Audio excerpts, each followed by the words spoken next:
Caroline stood outside the fancy restaurant, eyeing her stained beige dress with a mix of defiance and, if she were honest, a little despair.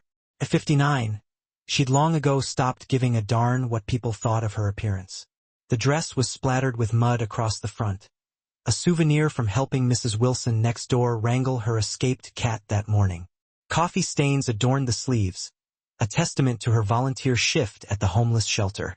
Her hair was pulled back in a plain, no-nonsense bun, and she wore absolutely no makeup to even attempt to camouflage the lines that life had etched, quite permanently, into her face.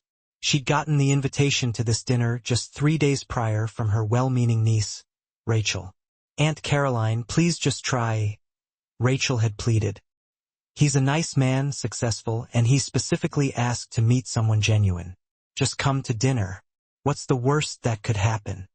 The worst, Caroline thought grimly, was wasting an entire evening pretending to be someone she wasn't. But Rachel had been so insistent, so ridiculously hopeful, that Caroline had finally caved and agreed. She'd actually planned to dress up nicely, but then Mrs. Wilson's darn cat had made a break for it, and the shelter had called about an emergency food delivery. By the time Caroline had even remembered the dinner, she had exactly 15 minutes to get clear across town. So here she was, looking precisely like what the man inside would probably assume. A beggar who'd mistakenly wandered into the wrong establishment. Caroline almost turned right around, almost went straight home to her cozy, slightly cramped apartment filled with rescue cats and second-hand furniture. But something, maybe it was sheer stubbornness or maybe just plain old curiosity, made her push through the heavy, imposing wooden doors. The maitre d' looked her up and down with barely concealed disdain. "Can I help you?" he asked, his tone suggesting he already knew the answer was no. "I have a reservation, Caroline Fisher. I'm meeting someone." His eyebrows rose skeptically, but he grudgingly checked his list. "Ah, yes, Mr. Whitmore is already seated. This way, please." Caroline followed him through the restaurant, acutely aware of the stares from other diners. Women in designer dresses that probably cost more than her car and men in expensive suits watched her pass with expressions ranging from blatant curiosity to outright contempt. She held her head high, silently reminding herself that she'd survived far worse than their judgment. They stopped at a corner table where a man sat alone, gazing out the window. He stood as they approached, and Caroline's first thought was that her niece had seriously, drastically undersold him.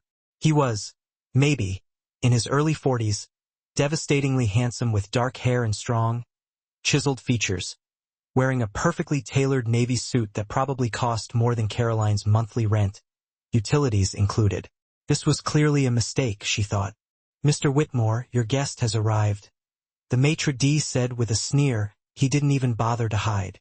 The man turned, and Caroline braced herself for the inevitable disappointment in his eyes. Instead, something truly extraordinary happened. His face lit up with what could only be described as pure, unadulterated wonder. "Caroline," he said, his voice warm and undeniably genuine. "Yes, and you must be the unfortunate soul my niece has roped into this situation. I apologize profusely for my appearance.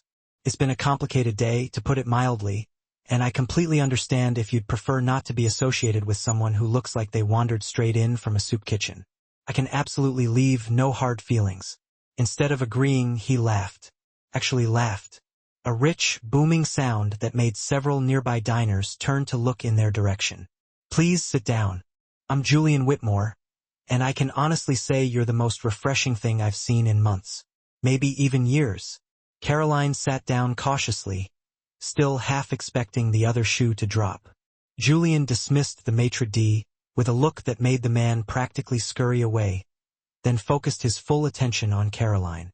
"Tell me about your complicated day," he said, leaning forward with an almost palpable sense of anticipation.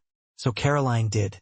She told him all about Mrs. Wilson's cat's grand escape, about the shelter's urgent need for emergency supplies, about how she'd completely forgotten about the dinner until the very last moment and made a split-second decision to come anyway rather than stand him up. "Most women I know would have canceled rather than show up looking less than perfect," Julian said, studying her with undisguised fascination. Well, I'm not most women. I'm way too old to pretend to be something I'm not, and frankly, I'm far too tired to care what strangers think of me. Caroline met his eyes directly, not flinching. If that's a problem, I can absolutely leave right now and save us both an awkward evening. It's not a problem. It's remarkable.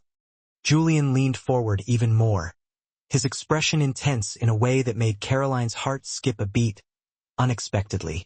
Do you know why I asked your niece to arrange this dinner? I've been on 37 dates in the past year, all with women who wore the right clothes, said all the right things, and smiled at exactly the right moments. Every single one of them was performing. I couldn't tell who they really were underneath all that polish and pretense. He gestured, almost reverently, at Caroline's stained dress. You walked in here wearing your entire day on your clothes. You helped your neighbor's cat and served at a homeless shelter, and you came to meet me anyway without trying to hide any of it. You're not performing. You're just being honest. Do you have any idea how incredibly rare that is? Caroline felt something profound shift in her chest, a long dormant feeling awakening. You're serious? Completely? Absolutely. Tell me more. Tell me all about the shelter, about your neighbor, about your life. The real one, not the edited, carefully curated version people present on first dates. The waiter arrived, looking distinctly uncertain about serving someone dressed like Caroline. Julian ordered for both of them without even consulting the menu, then immediately returned his undivided attention to her, as if she were the only person in the entire room. So Caroline talked. She told him about losing her husband 20 years ago, about how she'd raised her 2 children alone while working as a social worker. She told him about retiring 5 years ago and deciding to spend her time helping others rather than pursuing the leisurely activities everyone kept suggesting. She described her small, slightly cluttered apartment, her rescue cats, her volunteer work that gave her life meaning, even if it didn't exactly give her status or wealth. Julian listened to every single word, his eyes never once leaving her face. When she finished, he was quiet for a long moment, seemingly lost in thought. I run a foundation, he said finally, his voice unusually subdued. Corporate social responsibility, they call it. Tax write-offs and good publicity, mostly. We donate millions every year to various causes. I sit in endless boardrooms discussing impact metrics and donor recognition levels. But I haven't actually helped anyone with my own 2 hands in years. Maybe ever. Why not? Caroline asked gently, sensing a deep-seated vulnerability beneath his polished exterior. Because I've been too busy being important. Too busy building an empire and maintaining a carefully crafted image. I inherited my father's company when I was 25, and I've spent the last 17 years proving I deserved it. I've acquired businesses, made fortunes, been featured in magazines, and somewhere along the way I completely forgot what any of it was actually for. He looked at Caroline with something that felt a lot like desperation. You're covered in mud from helping your neighbor's cat. When was the last time I did something that simple and real? When did I last get my hands dirty doing something that actually mattered? It's not too late, Caroline said softly. You're young. You have resources most people can only dream of. You could do extraordinary things if you wanted to. Will you help me? The question came out almost as a plea, surprising both of them. Will you show me how to be useful instead of just successful? How to care about things that matter instead of things that merely impress? Caroline studied this handsome, powerful man who somehow seemed profoundly lonely despite having everything the world deemed desirable. Why me? You could hire consultants, advisors, people far more qualified than a retired social worker. Because consultants and advisors would tell me what I want to hear. You'll tell me the truth. You already have. Julian reached across the table, his hand stopping just short of touching hers. From the moment you walked in here, mud-stained and unapologetic, I knew you were different. Most people wear masks, elaborate disguises. You wear your life on your clothes. That's not something you can fake or buy or learn from consultants. That's just who you are. Caroline felt unexpected tears prick her eyes. When had anyone last looked at her like this, like she truly mattered, like she was valuable exactly as she was? I'm 59 years old.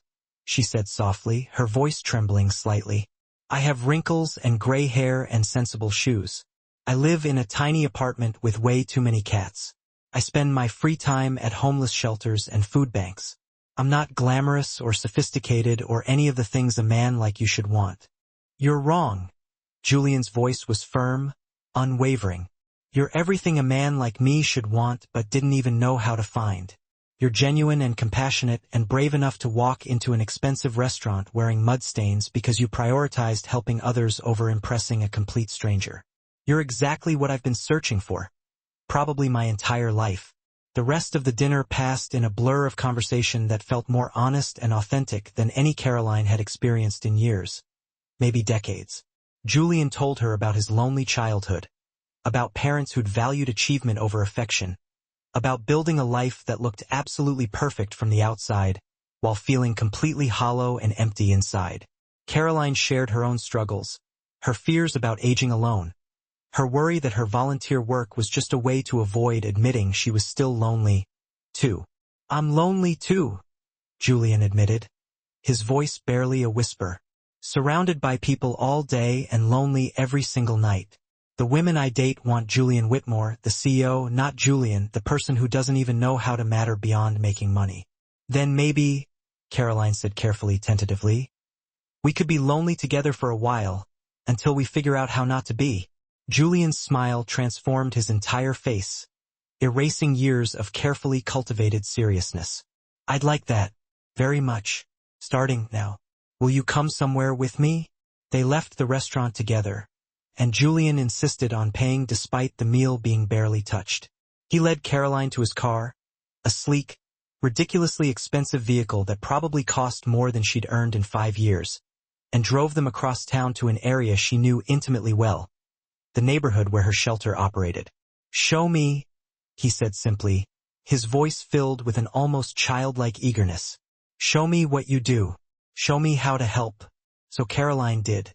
She took the CEO in his expensive, impeccably tailored suit into the shelter where she volunteered, introduced him to the people she served, let him see firsthand the raw reality of need that existed just blocks away from his gleaming corporate headquarters. She watched as Julian's polished exterior began to crack and crumble as he talked to families struggling to survive, as he held a crying child while the exhausted mother filled out endless housing applications. At midnight, they sat together on the shelter steps, both completely and utterly exhausted. Julian's suit was rumpled now, his hair delightfully disheveled, and he'd never, ever looked more real. Thank you, he said quietly, his voice thick with emotion, for showing me this, for showing me what actually matters. What will you do with it? Caroline asked, searching his face. Change everything. Change my foundation from a tax write-off to something real. Change how I spend my time. Change who I am. He looked at her, vulnerable and hopeful, and Caroline's heart ached with a tenderness she hadn't felt in years. And if you're willing, I'd like you there while I figure out how. Not as a consultant, as someone I care about, someone I'm falling in love with. Caroline's breath caught in her throat. You don't even know me.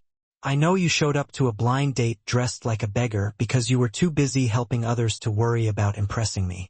I know you're genuine in a world full of carefully constructed performances. I know that when you walked into that restaurant tonight, I saw something I'd been searching for my entire life. Someone real. He took her hand gently, his touch surprisingly hesitant. I know that's enough to want to know everything else. Caroline looked down at their joined hands, his obscenely expensive watch next to her bare wrist, his smooth, manicured skin against her work-worn fingers.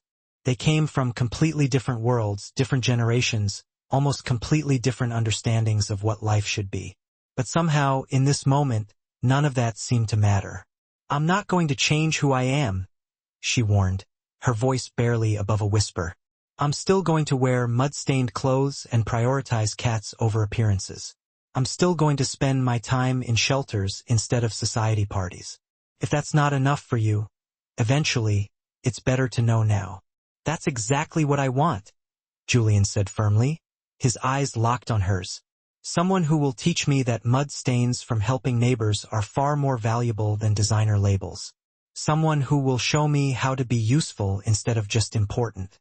Someone who will love me for who I could be, not just what I already am. They sat together on those shelter steps, an unlikely pair bound by honesty and loneliness and the unexpected, almost miraculous recognition of finding someone who saw the world the way you did. Around them, the city hummed with late-night activity, completely oblivious to the small miracle happening right in its midst. Caroline had shown up to a blind date looking like a beggar, expecting rejection and planning to leave early. Instead, she'd found a man who fell in love with her truth, who saw beauty in her mud stains and value in her wrinkles, who wanted to learn from her rather than change her. And Julian, who'd spent years searching for something real in a world of polished performances and carefully constructed facades, had finally found it in a 59-year-old woman who prioritized cats over appearances and people over profits, who wore her life on her clothes and her heart on her sleeve. Sometimes, love arrives not in spite of our flaws but because of them. Sometimes, the most beautiful thing we can offer someone is the courage to be exactly who we are, mud stains and all. And sometimes, when we stop trying so hard to impress and start simply living our truth, we discover that the truth itself is more than impressive enough.